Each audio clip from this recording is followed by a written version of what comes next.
We got hot takes. We got predictions. It's just another episode of The Extra Point, which starts right now.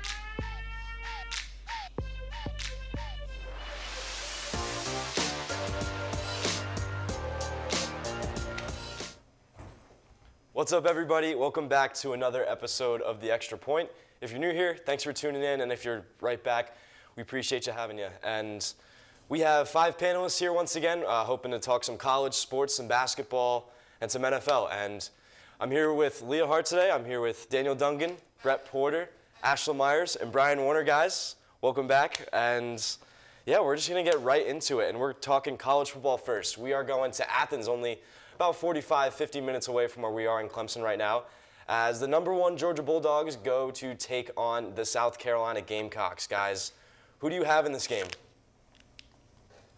I'll go first then. I hope you guys can hear me. But I'm going Georgia. I just feel like it's kind of the obvious pick. South Carolina, I think I said it was like 2 weeks ago. They're gritty, they're tough. They've done pretty well this season, at least from what I've seen.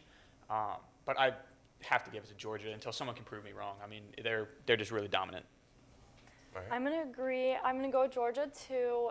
In 2021 and 2022, Georgia beat South Carolina in an absolute blowout. I don't expect that to change at all. And also, Georgia's beat South Carolina 7 out of 8 of the past times they played each other. So give me Georgia. I got Georgia as well. #1 team in the country for a reason. I will say, though, they haven't been tested yet. I mean, we've seen some upsets so far, and if they fall behind early, it could be dangerous. I'm going to go with Georgia, too. Spencer Rattler's looked pretty good this year, but the teams let them get sacked 9 times against North Carolina, and you can't do that with Georgia. It's going to kill them. Yeah, I got Georgia as well. I feel like they're more of the complete team. They have a really good offense and defense, and it's going to push them to beat South Carolina. They've kind of showed out during the UNC game, but not enough to beat them, so they haven't really impressed me too much, so I'm picking Georgia at home. Awesome.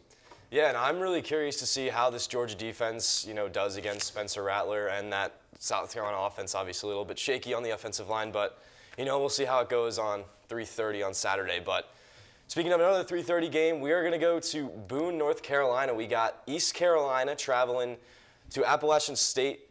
Guys, who do you like in this one? It's a little bit of a weirder one, I know, but I'd like to hear what you guys think. Well, I went with App State because East Carolina has only put up 16 points the last 2 games. App State has put up 79, so I'll take App State. I got App State as well. They went to 2 overtimes with the UNC. I mean, they're a good-looking offense. I think they got this one. Me too, with App State. With them going in double overtime with UNC, barely losing, and having a 5 home win streak, I think they're going to keep the streak going. I feel like we're all on the same wavelength. I'm going App State too. I mean, I just looked a little bit into like the QB stats specifically, and if I'm correct, Mason Garcia, East Carolina's quarterback, actually has less yards, a lower completion percentage, less touchdowns, and more interceptions than App State's QB had against North Carolina alone. So I think just between the really good lead and like play callers at the QB position, at that very vital position, I kind of have to lead toward App State. I think they're going to do really well offensively, and I think App State will win. Yeah, I got App State as well.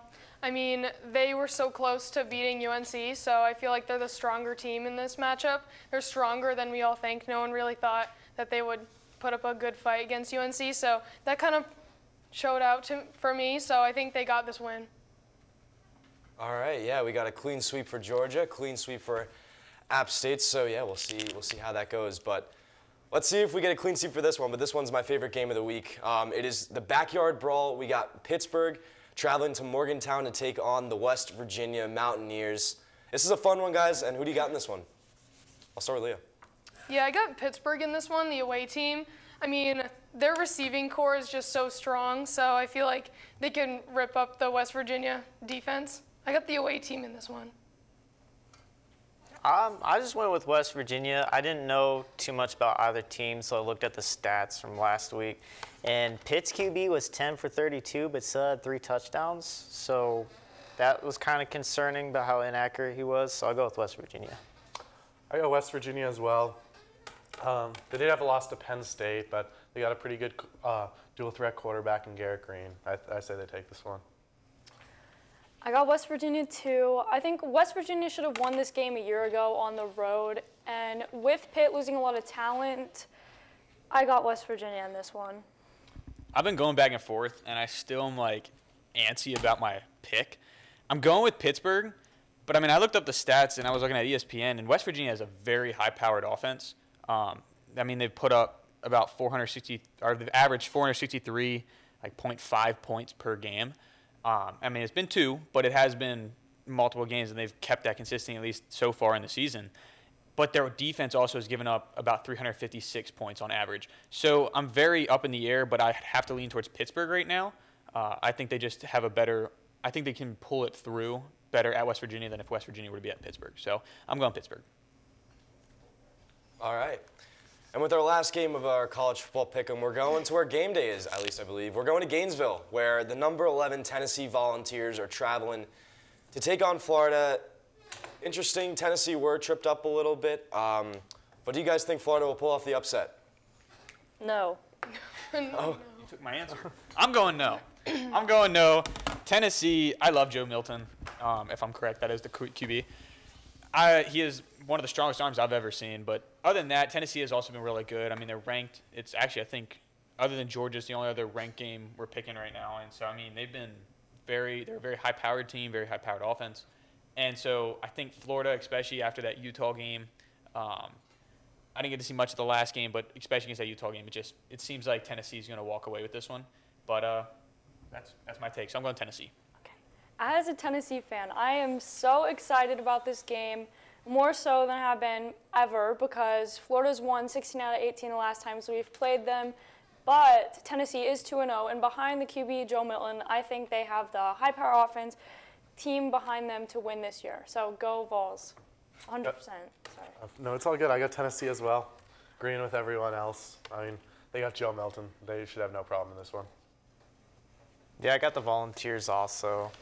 Same reasons. I don't think Florida can hang out with Tennessee for that long. So go Vols. Yeah, I got Tennessee too. I mean, Florida didn't really prove anything when they played Utah, and they really struggled. Like, their offense was really not that good, so I don't see any situation they could beat Tennessee in this one, so I'll take the away team.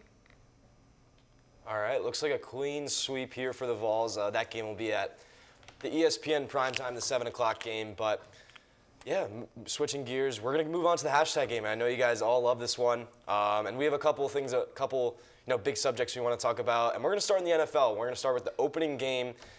The Detroit Lions traveled to Arrowhead Stadium to take on the Chiefs, and they shocked the world, to me at least, and they upset the Kansas City Chiefs. So, guys, the hashtag game, the prompt is the Detroit Lions upset the Kansas City Chiefs in Arrowhead in the season opener. I'll start with Leah. I have 16-0. I mean, I'm going to say that maybe they wouldn't have won if Travis Kelce was there running all over the Lions defense and everything like he does. But I don't know. I feel like it was a really good game to kind of set the stage for the NFL season because no one would have expected that to happen. You know, the Lions, their record has shown that they haven't really done anything good in the last 5 years or so. So I don't know. 16-0 is a little bit of a stretch, but I'm believing in them a little bit. I went with hashtag Stony Hands because they had a lot of drops in big moments. Yeah. So, yeah, you just can't do that. You just can't do that as a wide receiver. Now, they could bounce back and work on that.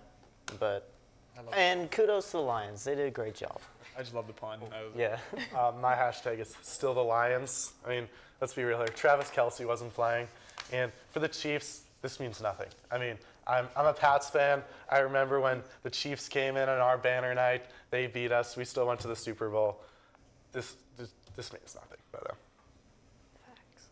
So I went with #Butterfingers. I was sitting in the dorm watching this game, and it was painful.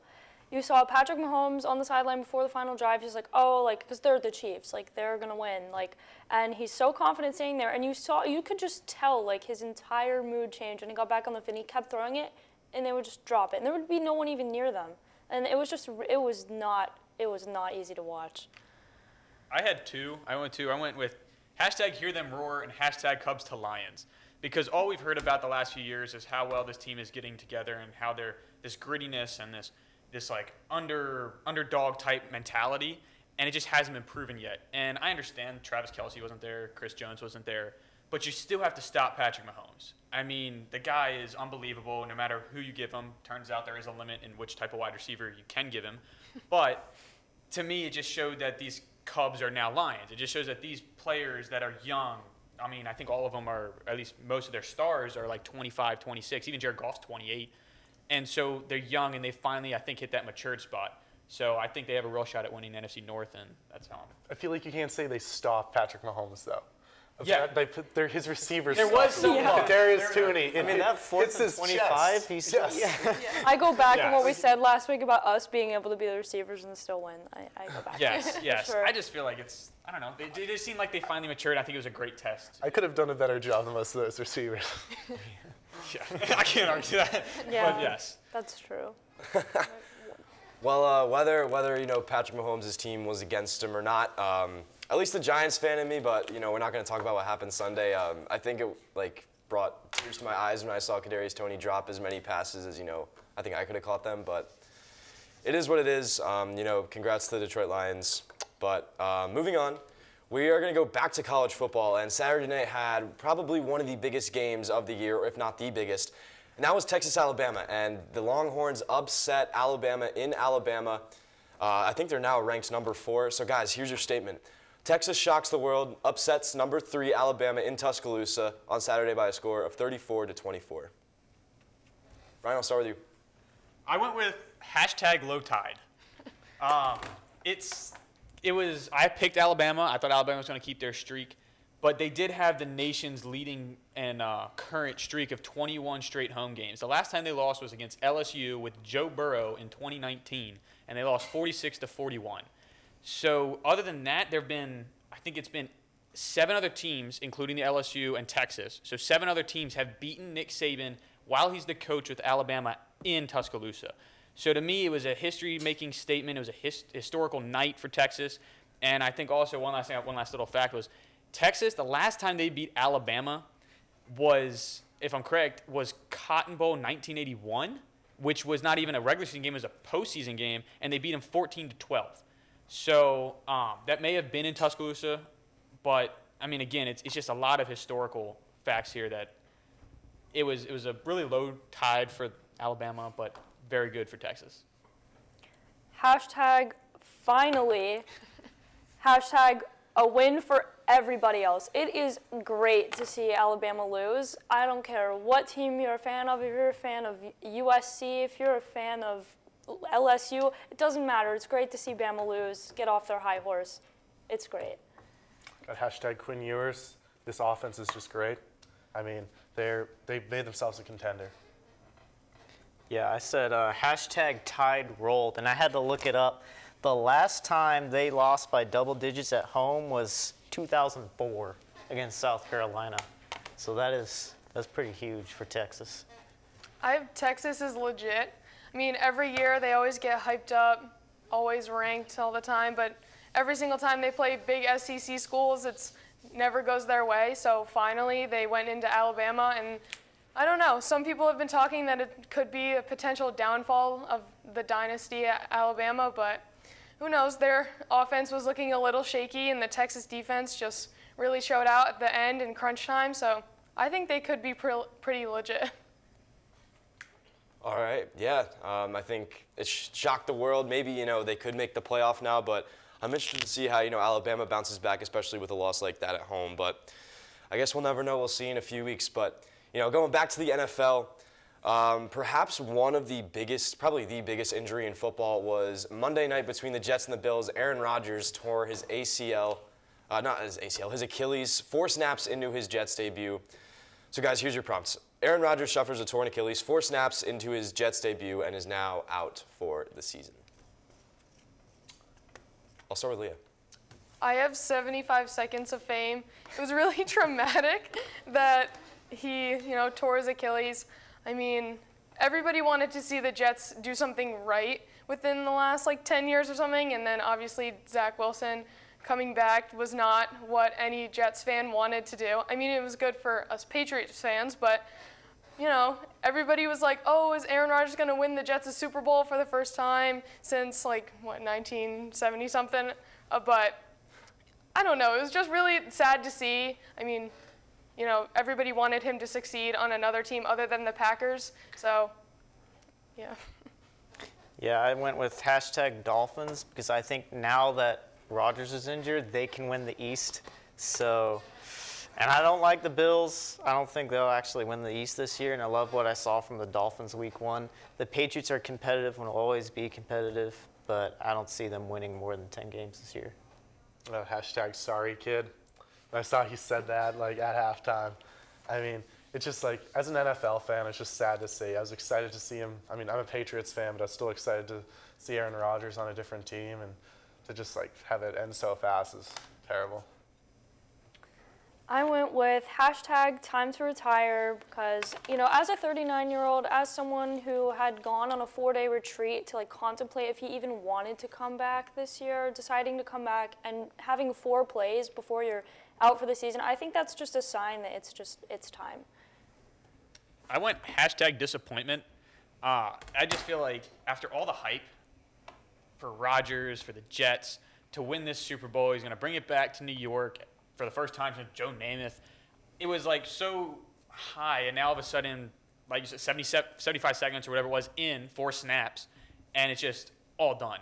And I feel like the biggest disappointment to me was watching the behind the scenes for Hard Knocks it was the post game interview, and it was Garrett Wilson talking, and they talked about how he went into halftime and talked to Aaron Rodgers, and he was telling him, I hope you're so much better. I mean, how you feeling, all that. And Aaron Rodgers goes, sorry, kid. Because Garrett Wilson had all these high hopes and everything about catching touchdowns and then telling his kids that he was going to catch touchdowns from Aaron Rodgers.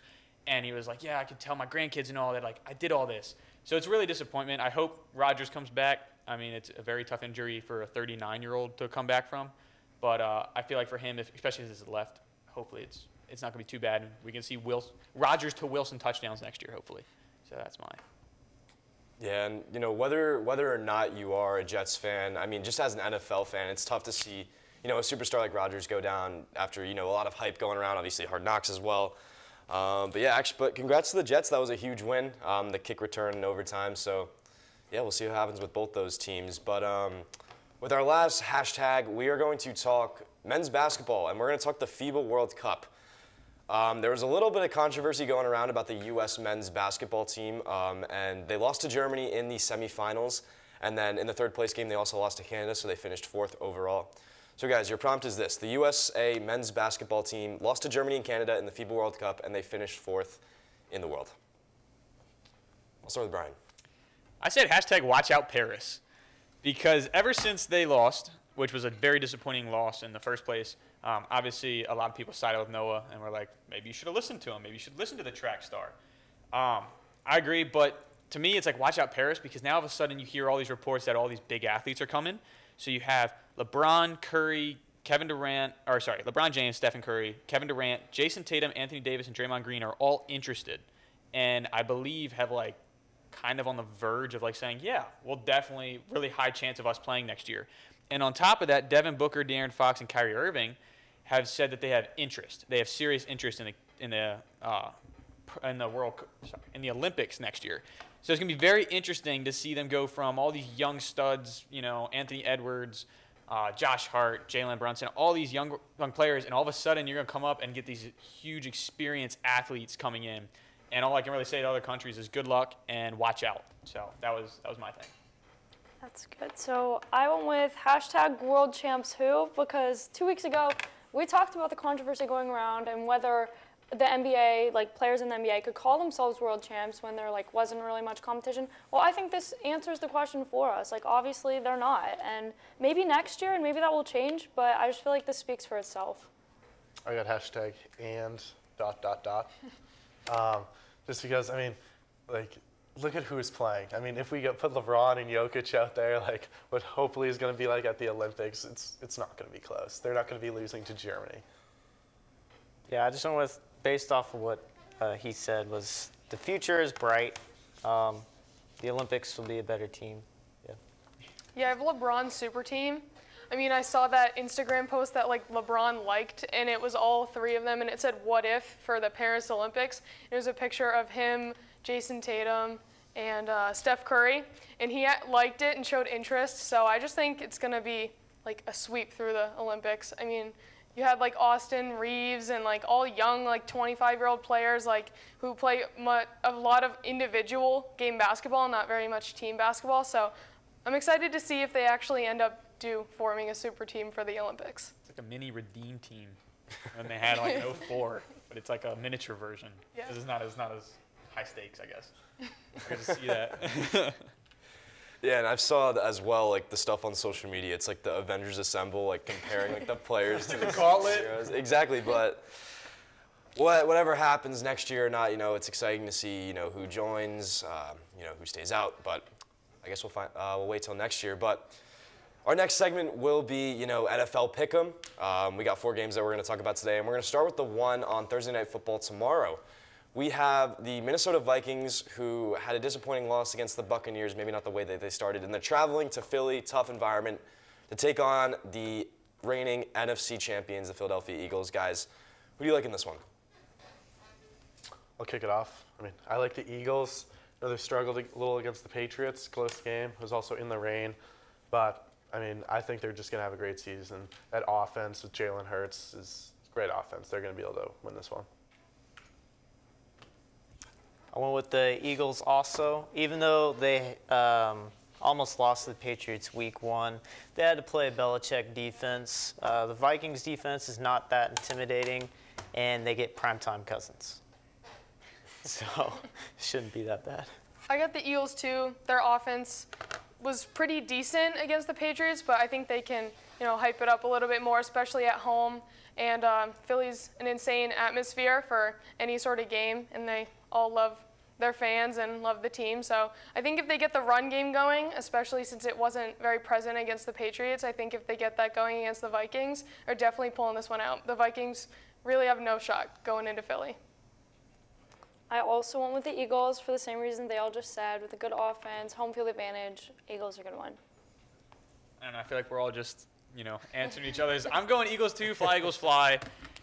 I mean, it was tough. I kind of wanted to go for the Vikings, but at the same time, you're looking, their offense might be great. They have 2 really good wide receivers, at least one that's coming up to be a good wide receiver in Jordan Addison, and they have 1 really good star in Justin Jefferson.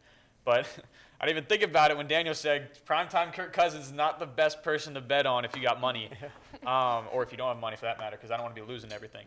So between that and the fact that the Vikings defense just isn't that strong right now, especially with the loss of their top pass rusher, I believe last year, Zadarius Smith, it's just all that kind of coming in, and the Eagles finally got a weekend. I believe the head coach, can't think of his name right now off the top of my head for the Eagles. Nick Sirianni. Nick Sirianni, thank you. Yeah. He even said afterwards that he might try to change up his preseason, like how he goes, just to get the starters some like reps, kind of get the rust off. So after that rust, I don't know how to exactly say it. After they played the Patriots, just kind of warm up all the starters. I think they'll be much better prepared. I think they're gonna be much better playing. I think they'll be played much better. And so I'm gonna have to go with the Eagles. That's just me. But yeah. All right. And I honestly think Daniel said the best thing. Kirk Cousins in prime time isn't the best, but let's see if he proves us wrong. We'll find out tomorrow night. But moving on to the Sunday slate, we're going to talk about the Cincinnati Bengals. They're hosting the Baltimore Ravens. Brian, I believe that is your team, right? Yeah. So who do you guys like in this game? It's the Ravens at the Bengals. Go ahead, Leah. I got the Bengals. I think they bounced back after that huge loss from the Browns. That was, really bad. Their offensive line struggled a lot, and Joe Burrow was, sacked a lot of times, and the Browns' offense was pretty good. But I think Jamar Chase gets more involved in the offense, and their running game gets a little bit going. So I think they're definitely bouncing back after only scoring 3 points. I'll take the Ravens. They will bounce back. It's week 1, early in the season. It takes a while for teams to heat up and break off that rust. But I think the Ravens' defense will make them win the game. I got the Bengals. I know they just lost 30-3, but Joe Burrow also didn't play most of the preseason. I mean, he was hurt. He's battling back, and then he finally gets a game out there. He gets blown out. I think they'll put that behind them and have a great season. I got the Bengals as well. Although they're coming off of one of their worst performances in the past recently, the Ravens are missing a lot of their players. The revenge factor coming back, kind of similar to Clemson absolutely destroying Charleston Southern after they lost to Duke. I think kind of similar things going to happen here. This is no bias. I apologize for my decision, although I do not at all. So I'm going Ravens. That's why I grabbed the purple marker and now connecting it. But I have to go with the Ravens. I mean, that's just I feel. There's something with this offense. I mean, I follow them closer than any other NFL team anyway, so I've been able to hear all what Todd Monken is saying and how this offense should look. And it was kind of exciting to see a glimpse. And yes, they had the injury history, but to me, it was exciting to see Zay Flowers come out. And you actually have a wide receiver that's can catch the ball. That's just my thought. You actually have that passing attack now. They'll have a running back by committee. That'll be interesting. But I also think it's a revenge factor for the Ravens because I believe the last 2 times they've been beaten by Cincinnati, especially in the playoff loss where they should have won with Tyler Huntley. But it was a punch-out fumble at the goal line that was returned and kind of sits sour with us still. But I definitely think the Ravens will win. I think the Bengals will bounce back. I'll be very shocked if Joe Burrow is under 120 yards passing, if not 150. So I definitely think the Bengals bounce back, but I think the Ravens will take it to them and win. All right. Yeah, that one's in the earlier slate, 1 o'clock, and we got another AFC matchup that I believe is a rematch of the divisional round at that 1 o'clock slot too. It is the 0-1 Kansas City Chiefs. I can't believe I'm saying that. And they are traveling to Jacksonville to take on Trevor Lawrence and the Jacksonville Jaguars. Guys, who do you have in this one? For me, Oh, go ahead. Brian, Sorry, how are you? sorry. No. Because We're all excited. I'm going to disagree with you, so That I'd is rather you go fine. first. You can disagree. This might be my Clemson fan talking, but I'm going Jags. I believe in Trevor. I believe in Travis. I believe in Calvin Ridley. But I just think it's going to be a great game. I think it's going to be close, but I think the Jaguars will get their revenge. It's going to be a week of revenge. That's basically how I see it. But even if the Chiefs have Travis Kelce back and Chris Jones, I think it's going to be a tight game. 27-24 kind of rings in my mind. I don't know why. But I think the Jaguars will take it to them. They're looking much better. I believe Calvin Ridley caught 2 touchdown passes. And did you see the Travis Etienne play where he hustles down the thing? That was so cool to watch because I've never really seen that in NFL yet. People hustle, but never that much for 40 yards just to get a block. So it's really cool. I think they have a good vibe around them, and I'm just looking really for the Jags. So I think the Jags will win. Should I take it? I'm looking at you. That's why I was ready. I was ready for this. I got the Chiefs. I mean, this is the start of the Chiefs season. First game for me doesn't matter. Now they have their team. Now Travis Kelce's back. Now Chris Jones is here. And you said it was going to be a week of revenge. You're right. You're right. The Chiefs are ready.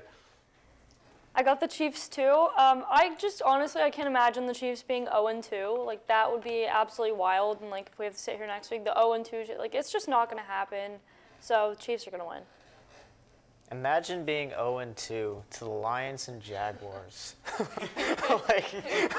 That is a sentence I did not think I would ever say, for the Chiefs. So give me the Jags. I like their wide receiver room a lot more, and I like Kansas City's. So. Yeah, I got the Jags too. I mean, I like seeing the Chiefs lose a little bit, but Calvin Ridley is coming back after being suspended last year, and he's caught 100 yards or something. So I think he's kind of the revenge factor of what you guys were saying. He's coming back after being suspended and, proving everybody that this is the team that he should be on, and their offense is so electric right now. I think they pull out this win and make the Chiefs go 0-2. Interesting. And, like they said, maybe, if the Jaguars do pull it off, which they have a chance of doing so, we might be back here next week talking about the 0-2 Chiefs. I don't think anybody, talked about that. But Our last game of the NFL Pick'em, we're going to be talking about an NFC West matchup. We got the San Francisco 49ers traveling to Inglewood to take on the Los Angeles Rams, the 1-0 Rams. Who would have thought? But guys, who do you like in this one? Yeah, I got the 49ers in this one. Christian McCaffrey was doing some crazy things last game. That spin move for a touchdown, that was pretty insane to watch. He's just such a great player. I think if he gets the running game going, it'll be pretty good for them. And Brock Purdy's coming off of that elbow injury from the last year's NFC Championship game, so he's kind of on the comeback streak too. So I got the 49ers. There's another revenge. All right, we're going to turn this into a revenge. It's a revenge show. Yeah, I'll take the Niners because the Rams really sold out for a Super Bowl and are suffering the consequences. The Niners have been a quarterback away from a Super Bowl, and all Brock Purdy has to do is not turn the ball over and be consistent. And that's what he's doing, except for one fumble, but still pretty good stats from last week. I got the Niners as well. I mean, and I think they have a chance to be Super Bowl champs this year, too. They got a great defense. I mean, they were 2 games away last year, and it was because they had a quarterback who can throw for half the game. So, I mean, I think they'll have no problem in this game, and I think they're going to have a great season this year. For sure. I got the 49ers too. I'm going to go with like the defensive side of things. The 49ers arguably have one of the best defenses over the past few years, including this year, and the Rams have one of the worst. So just that alone says enough. I absolutely love what the Rams did last week. And I think that they're going to have a good season. I think that they're going to make it competitive this week, but I'm going to have to go with the 49ers. It's hard to like go off. I was trying to make it like special, you know. It's tough. It's the Rams. Like, they're great. They had a great showing against Seattle, but the 49ers are a handful. I mean, Ayuk had 2 touchdowns last week. Debo hasn't even gotten started this season. He's basically had like I guess you could say a bye week if you wanted to, kind of, last week. Brock Purdy kind of quieted some of the doubters, especially with the injury. McCaffrey, I was so happy he was on my fantasy team, so I was like, yeah, let's go. But they just have a really good team, and the defense was amazing, and it was a plus that it was against the Steelers, you know, again, Ravens fan. So I'm going with the 49ers. I think they're going to have a great chance of winning. The Rams are going to have a decent season, probably win like 5-6 games, but I don't see them taking down the 49ers, at least not now. All right, yeah, a clean sweep for the 49ers to end today's episode, but who knows, maybe the Rams pull it off. I guess, you know, we'll find out on Sunday. But once again, that's going to do it for us today. Make sure you like the video, comment, subscribe, and we'll be back next week with some more sports to talk about. See ya.